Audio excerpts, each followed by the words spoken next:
সকলে আমার নমস্কার জানবেন।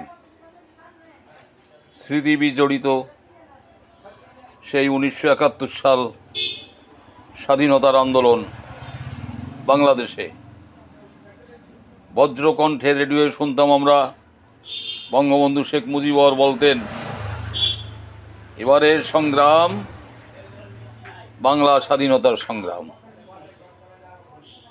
আমরা দেখেছি আমেরিকার মদতে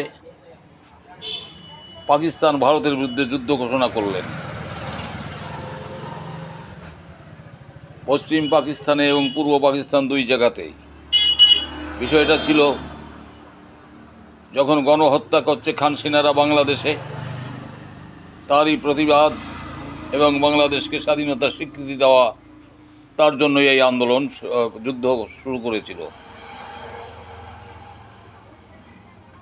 ওখানে রাজাকার যে বাহিনী ছিল, শোনা কথা, এই ইউনুস সাহেব যিনি আছেন এখন ভারপ্রাপ্ত বাংলাদেশের শাসক, এনার বাবা প্রধান কমান্ডার ছিল খান সেনাদের সহযোগী রাজাকার হিসাবে। তাই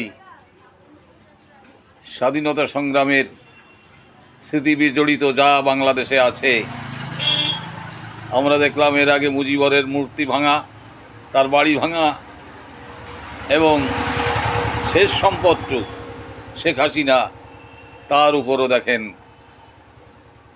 এক পরিকল্পিত মামলা করে তাকে সাজা দেওয়া ঘোষণা করল। তা আমি বলতে চাই, ইসলাম ধর্ম এত নৃশংস, এত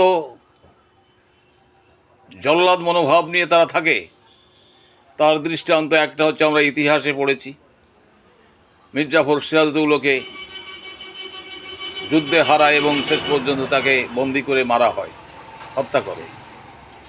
বাংলাদেশের স্বাধীনতা সংগ্রামের 5 নেতা তাজউদ্দিন আহমদ থেকে শুরু করে যারা ছিলেন তাদেরও এভাবে হত্যা করা হয়েছিল। তার আগে শেখ সাহেবের বাড়িতে তার আত্মীয় স্বজন সহ সবাইকে গুলি করে মেরেছিল 1975 সালে 15ই আগস্ট। এই হচ্ছে ইসলামের সজাত প্রীতি।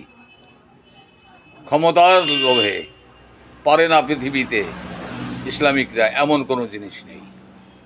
তারই প্রমাণ এগুলো নিদর্শন হিসাবে আমরা দেখছি। গতকাল হাসিনার বিরুদ্ধে বিচারের নামে যে প্রহসন করা হয়েছে, আমরা টিভি রেডিওতে শুনছি।